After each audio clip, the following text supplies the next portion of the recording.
मैं विपिन मिश्रा अपने English YouTube channel पर आपका स्वागत करता हूं। जैसा कि अभी आप लोगों को पोएट्री की एक सीरीज स्टार्ट हुई है जिसमें कक्षा 9th की आपको सीरीज मिली थी, लेकिन आज एक नई सीरीज लेकर आया हूं आपके लिए और बहुत ही शानदार सीरीज है। इसमें कक्षा 12th और 11th के लिए रिलेवेंट सीरीज होगी। इसमें मैं चर्चा करूँगा प्रैक्टिस क्वेश्चन के बारे में। पहले मैं सिंटेक्स की चर्चा करता हूँ और इसी क्रम में आपको वॉइस की कुछ प्रैक्टिस मिलेंगी और नरेशन की मिलेंगी, ट्रांसफॉर्मेशन की मिलेंगी। तो इस सीरीज को भी देखते रहें। आज मैं पहली सीरीज स्टार्ट कर रहा हूँ सिंटेक्स। तो पहले सिंटेक्स का मतलब समझें। सिंटेक्स का मतलब होता है वाक्य विचार, बहुत ही इंपॉर्टेंट होता है। लगभग 2 से 3 नंबर के प्रश्न इंटरमीडिएट की कक्षाओं में पूछे जाते हैं। तो आइए एक एक करके मैं क्वेश्चन को देखते हैं। तो सबसे पहला क्वेश्चन आपका ये है कि cattles were grazing in the field. Kettles were grazing in the field, ये क्वेश्चन है, थोड़ा सा देखें, बताने का प्रयास करें। Kettles were grazing in the field, तो इसमें सिंटेक्स में पूछता क्या है, थोड़ा इस चीज समझना जरूरी है कि सिंटेक्स में चीजें होती क्या है। इसमें आपको फाइंड आउट करना है कि इसमें एरर क्या है, कौन सा गलत लिखा हुआ है, उसी को आपको क्या करना पड़ेगा, सही करना पड़ेगा, ताकि ए इसका आंसर मिल सके। तो सबसे पहले समझना जरूरी है कि एक शब्द दिया हुआ कैटल्स। कैटल्स शब्द में जो यस लगा हुआ है, एक नियम कहता है कुछ नाउन ऐसे होते हैं जो बहुवचन होते हैं, उनमें ऐसा यस लगाने का प्रयास नहीं करना चाहिए। तो कैटल्स का मतलब क्या हुआ, तो ये गलत हुआ। तो ये कैटल अगर आप करते हैं इसका मतलब होता है मवेशी, तो ये आपका क्या हो जाएगा, ठीक हो जाएगा इस तरह से। और एक चीज और ध्यान रखिए, समान रूल कहता है कि इसके साथ क्या लगती है, प्लूरल हेल्पिंग वर्ब लगाई जाती है। तो पहले क्वेश्चन का आपको जवाब मिलता है कि cattles were grazing in the field, तो cattle were grazing in the field इसका जवाब हो जाएगा। क्वेश्चन नंबर 2 की तरफ बढ़ते हैं। He has composed many poetries.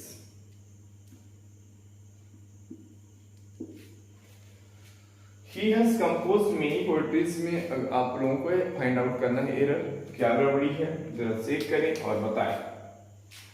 तो he मतलब हुआ, has composed मतलब क्या किया, लिखा। लिखा के लिए आप एक शब्द और इस्तेमाल कर सकते हैं, लिखने के लिए एक शब्द इस्तेमाल होता है पेन। पेन का मतलब लिखना भी होता है, और एक आप शब्द और भी इस्तेमाल करते हैं जो आपका राइट होता है। Many poetries, he has composed many poetry. इसका अर्थ ये है, सबसे बड़ी चीज समझते हैं, एक नाउन में रूल है कि कुछ नाउन्स ऐसे होते हैं जो दिखने में भी एक वचन लगते हैं और होते भी एक वचन है, उनका बहुवचन बनाने का प्रयास नहीं करना चाहिए। पहली चीज तो गड़बड़ी आपकी फाइंड आउट हुई है कि पोएट्रीज का बहुवचन नहीं होता है, तो पोएट्री का बहुवचन नहीं करेंगे। एक बात तो ये हो गई। तो इस लिस्ट के और भी नाउन है, जैसे आपका एक शब्द होता है फर्नीचर, ये भी बहुवचन मत करिएगा। दूसरा आपका है इंफॉर्मेशन, इसका भी प्लूरल बनाने का प्रयास नहीं करना चाहिए। आपका एक होता है एडवाइस, एक आपका हो गया ब्रेड, इनका प्लूरल बनाने का प्रयास नहीं करना चाहिए, अन्यथा क्या हो जाएगा, जैसे सीनरी एक शब्द आपका हो गया। तो ये कुछ ऐसे नाउन हैं जिनका बहुवचन नहीं बनाया जाता है, और ये इसकी वजह भी क्या है, क्योंकि ये माने जाते हैं अनकाउंटेबल नाउन। कौन से नाउन माने जाते हैं, अनकाउंटेबल नाउन है, इसलिए इसका प्लूरल बनाने का प्रयास न करें। एक चीज और समझते हैं, एक और आप लोगों ने एडजेक्टिव टॉपिक पढ़ा होगा, उसमें बताया जाता है कि मेनी जो शब्द है इसके बाद क्या आता है, काउंटेबल नाउन आते हैं। कौन से नाउन आएंगे, काउंटेबल। वो भी कैसे नाउन होते हैं, प्लूरल होते हैं। मेनी तो आएंगे, मेनी के बाद जो भी नाउन आएगा क्या आएगा, काउंटेबल आएगा और प्लूरल आता है। एक चीज महत्वपूर्ण होगी कि अगर यह काउंटेबल है इनके साथ इस्तेमाल भी नहीं होगा। तो ध्यान रखने वाली बात यह होगी कि अगर आप इसको सही करना चाहते हैं तो चाहे तो आप लिख सकते हैं मेनी पोएम्स।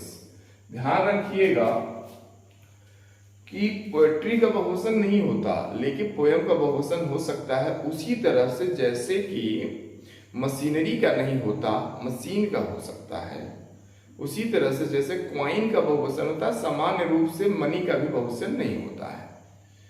तो इसी क्रम में इसको भी ठीक करने का एक तरीका मिला कि आप चाहें तो इसको मिनी पोएम्स कर दीजिए, या तो अगर करना ही हो तो आप इसको ऐसे भी लिख सकते हैं, मेनी पीसेस ऑफ पोएट्री। इस तरह से इसको आप लिख सकते हैं। इसको हम लोग पार्टेटिव बोलते हैं। क्या है आपका?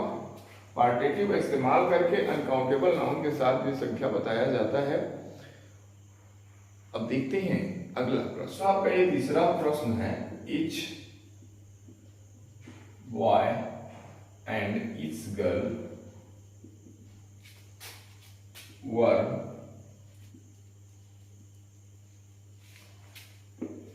एक छोटा सा प्रश्न है, ये भी ध्यान रखें। कंसेप्ट ये कहते हैं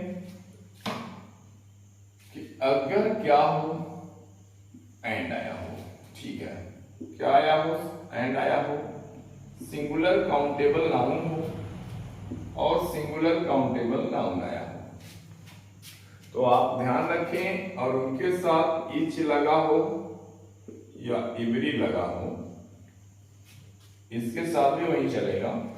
तो ऐसी स्थिति में हमेशा कौन सी वर्ब आती है? सिंगुलर हेल्पिंग वर्ब आती है। इसलिए आप इसको क्या करेंगे? ठीक कर देंगे। तो यहाँ क्या हो जाएगा? वास करते हैं, ये वाक्य आपका ठीक हो जाएगा। बातें समझ में आ रही हैं? और भी चीजें थोड़ा इसके बारे में देख लें। जैसे आपको देख ईच ऑफ,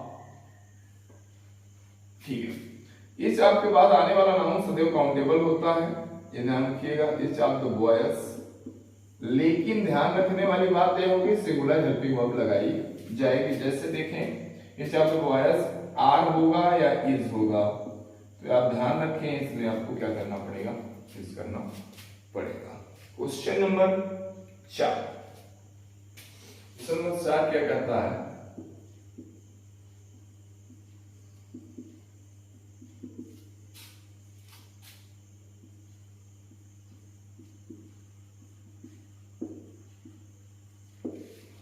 एक प्रश्न पूछा हुआ है कि neither of the singers are absent today. विचार करें, बताएं, क्योंकि आप लोग तो बहुत ही समझदार स्टूडेंट हैं और चीजों को बड़े अच्छे से समझते हैं, तो समझिए और कुछ बताने का प्रयास करें। तो सबसे बड़ी बात समझते हैं, एक आप लोगों ने शब्द देखा सुना होगा, इसका उच्चारण इधर पढ़िए इधर पढ़िए, दिक्कत नहीं है, और एक आप लोगों ने सुना है नीदर। इसके साथ जो कहानी होती है, अगर आप कनेक्टर्स इसका इस्तेमाल करते हैं तो इसके साथ आइदर के साथ आर, नाइदर के साथ नार लगता है। ये बात ध्यान रखिए, क्वेश्चन पूछते हैं।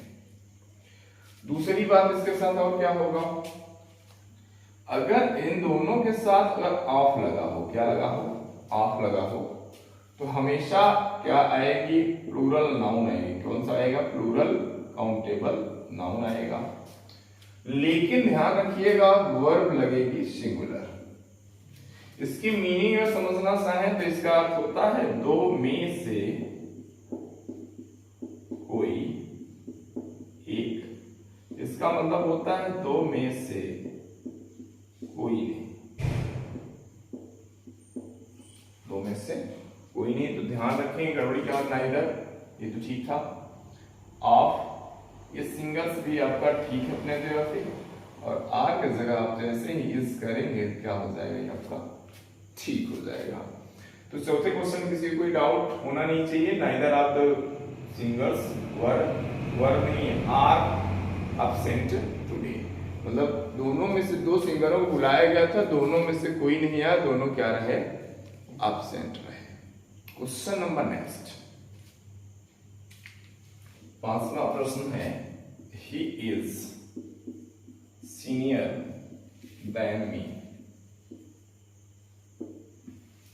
इस क्वेश्चन को थोड़ा सा ध्यान से समझने का जरूरत है।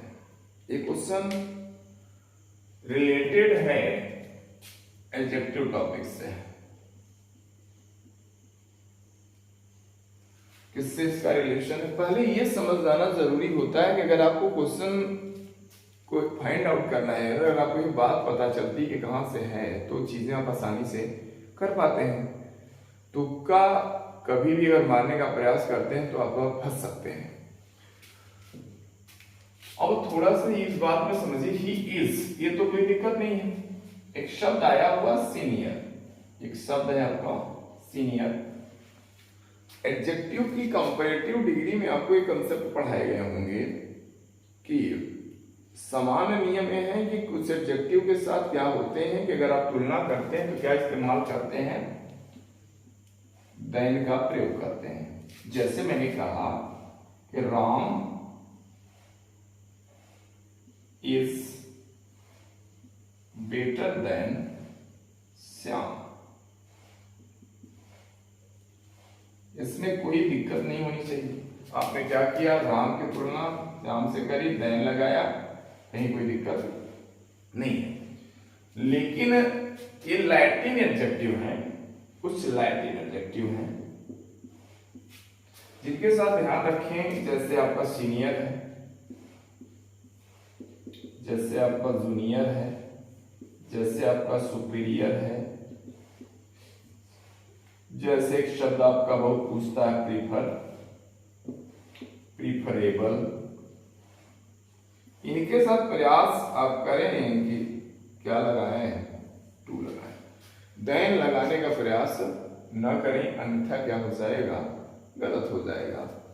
इस प्रश्न का आंसर आपको मिला होगा कि जो सीनियर शब्द है ना, ये सीनियर के साथ क्या लगाना है, टू लगाना है। लगाते हैं आपका क्या हो जाएगा, ठीक हो जाएगा। क्वेश्चन आपका ठीक हो गया, ये सीनियर टू मी। तो सिंटेक्स क्वेश्चन अगला, ही गेव मी और 10 रुपीज नोट। एक बहुत छोटा सा प्रश्न है, ये आपका नाउन टॉपिक से बिलोंग करने वाला प्रश्न है, ये समझ लेना जरूरी होता है। उसने मुझे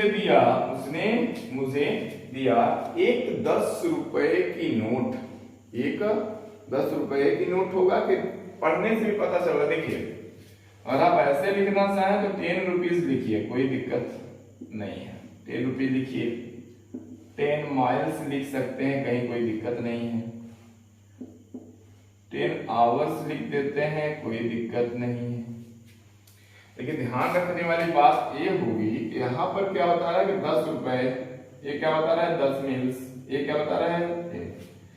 लेकिन जैसे ही इसके पहले आप क्वांटिफायर इस्तेमाल करते हैं या आर्टिकल इस्तेमाल करते हैं, तो ध्यान रखें कि इसके बाद आने वाला नाउन का प्लूरल होना बंद हो जाता है। एक तरीका तो हुआ, और दूसरा तरीका यह है कि इसके बाद क्या आ जाए, आपका कोई नाउन आ जाए, तो भी इसका बहुवचन होना बंद हो जाएगा। जैसे अ 2 आवर्स एग्जाम, ये गलत हो गया।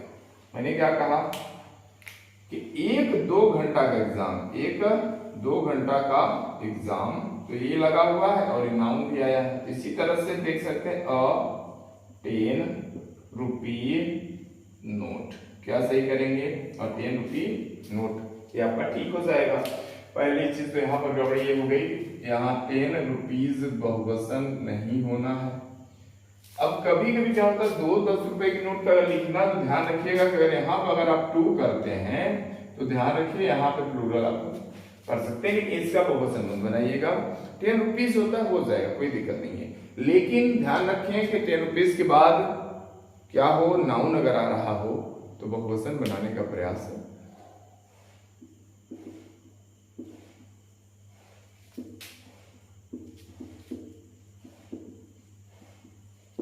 एक छोटा सा आपका क्वेश्चन है, always tell the truth. Imperative sentence का जिसमें बताया जाता है कि आप आज्ञा, रिक्वेस्ट, वार्निंग, इस सब चीजों का जिसमें बोध आप कराते हैं, ऑर्डर, तो ऐसे वाक्य इंपेरेटिव सेंटेंस कहते हैं। इस वाक्य से पता चलता है कि हमेशा क्या करना चाहिए, आपको सच बोलना चाहिए। तो ध्यान रखिए, जब भी सच बोलना या सत्य बोलना अर्थ देना हो, सत्य बोलना, अब सत्य बोलते हैं या तो क्या बोलते हैं, झूठ बोलते हैं।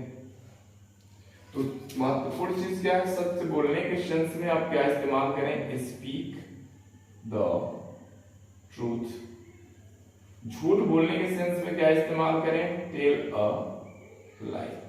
एक बात और ध्यान रखिएगा, यहां पर द लगाएं और यहां पर अ लगाएं, इसका अगर आप रिवर्स करते हैं तो ये भी क्या हो जाएगा, आपका गलत हो जाएगा। इसलिए आप ध्यान रखें कि यहाँ पर द लगेगा, यहाँ पर अ लगेगा।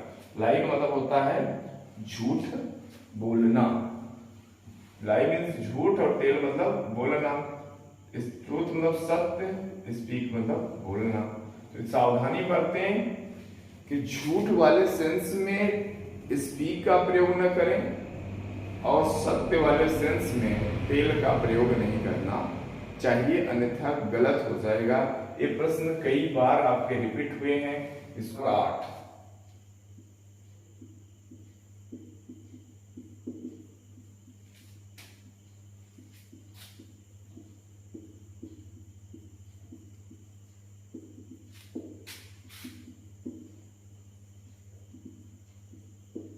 एक छोटा सा प्रश्न है।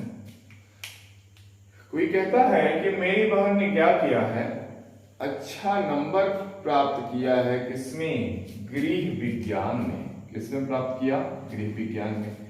तो सबसे बड़ी बात यह है कि नंबर्स का इस्तेमाल नहीं करना चाहिए अंकों के अर्थ में, ध्यान रखिए। नंबर्स मतलब क्या होता है, संख्या हो जाएगा आपका। लेकिन अगर आपको नंबर दिखाना तो क्या इस्तेमाल करना पड़ेगा, मार्क्स।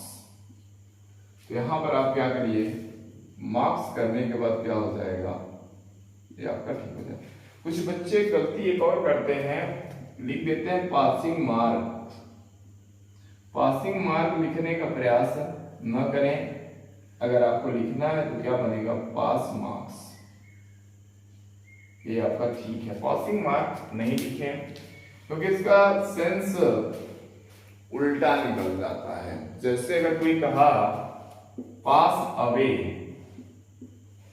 पास अवे का मतलब होता है मर जाना, पास अवे मतलब होता है मर जाना। ये खतरनाक सेंस दे जाते हैं। पास अवे को अगर आप गुजरने के अर्थ में इस्तेमाल करते हैं कि कोई व्यक्ति हमारे बगल से पास अवे हुआ, तो इसका अर्थ ये होता है कि हमारे बगल से मर गया।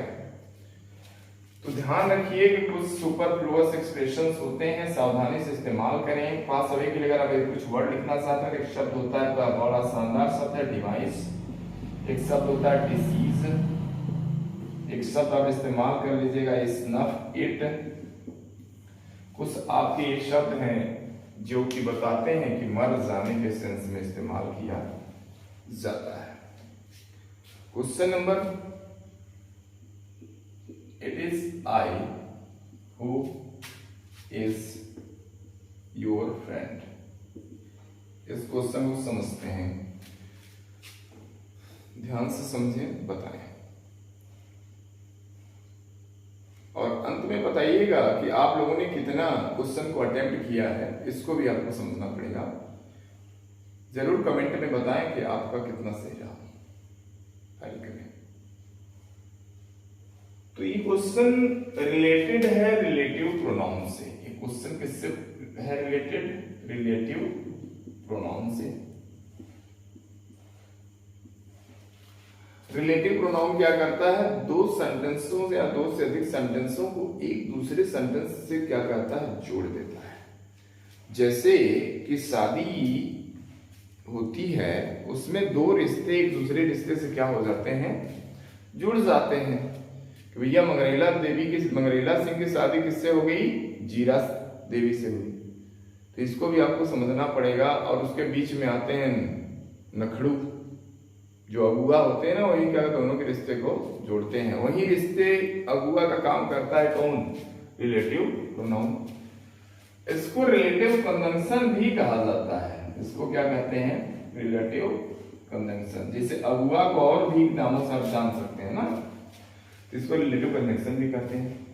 तो चलिए समझते हैं।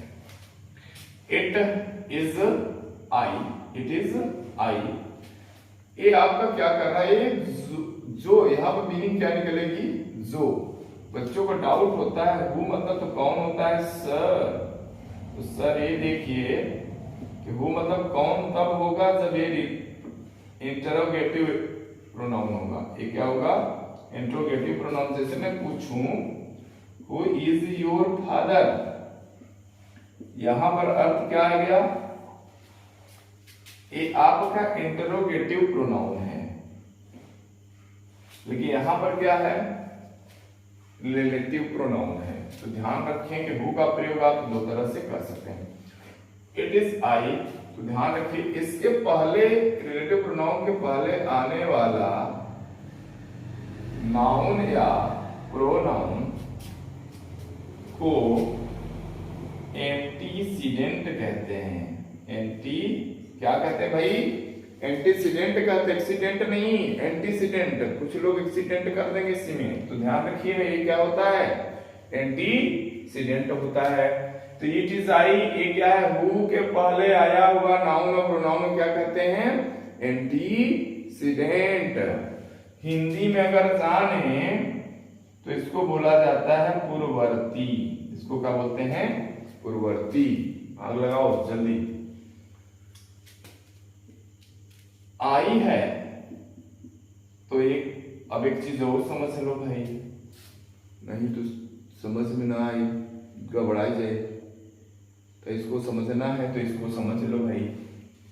ए है प्रोनाउन, ए है एंटीसीडेंट, और जो वर्ब लगती है इनके हिसाब से ना लगती है। किसके हिसाब से लगती है भाई, इनके हिसाब से। तो गड़बड़ाया गया तो आएगा आंसर इनका का एम कर दीजिएगा। क्या हो जाएगा इसका आंसर, एम हो जाएगा। तो नियम ये कहा कि रिलेटिव प्रोनाउन के पहले आए हुए एंटीसीडेंट के हिसाब से एक्सीडेंट करते हैं, मतलब वर्ब लगाते हैं। तो आज की क्लास मैं यहीं पे समाप्त करता हूं। मैं उम्मीद करता हूं कि आप लोगों को आज का सेशन पसंद आया होगा। अगले सेशन के लिए लाइक सब्सक्राइब जरूर ठोकें, ताकि आपको प्रॉपर समय पे वीडियो मिलते रहे, मुझे मोटिवेशन प्राप्त हो। धन्यवाद।